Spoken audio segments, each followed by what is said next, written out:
நீ காட்டின எதுவுமே எனக்கு திருப்தி இல்லைம்மா. இது எவ்வளோமா? ரோஷினியின் அதிர்ச்சிக்கு காரணம் என்ன? 500 ரூபாக்கா. 500 ரூபாயா? கொஞ்சம் குறைச்சி கேட்போமா?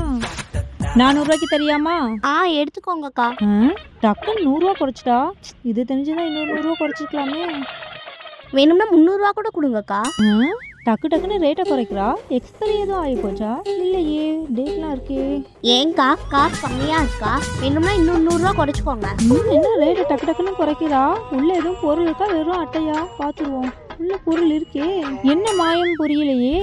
அக்கா உள்ள பொருளா இருக்கு, எக்ஸ்பைரியும் ஆகல, ஃபர்ஸ்ட் பிராண்ட் தான், நீங்க ரொம்ப யோசிக்காதீங்க. இல்லம்மா, 100 ரூபா தான் இருக்கு. பரவாயில்ல, எடுத்துக்கோங்க.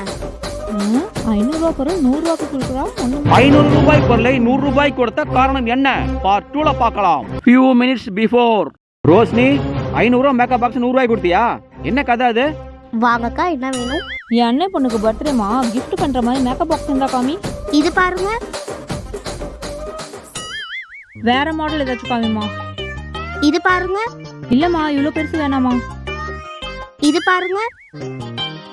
சைஸ் ஓகே, இந்த மாடல் வேணாமா, வேற மாடல் இருந்தா காமிமா. என்ன எதுக்கு எடுத்தாலும் வேணுன்றாங்க. தெரியலையே. ரொம்ப யோசிக்காதம்மா.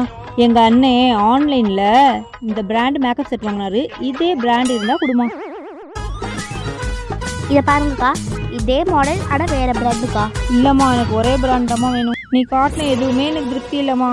இது எவ்வளோமா? என்ன ஷாப்பிங் மெமரி லாஸா? அவங்க பொருளுக்கு அவங்க கேட்குறாங்க. 500 ரூபாக்கா. 500 ரூபாயா? கொஞ்சம் குறைச்சி கேட்போமா? 400 ரூபாய்க்கு தெரியாமா? பொருளே அவங்களது தானா?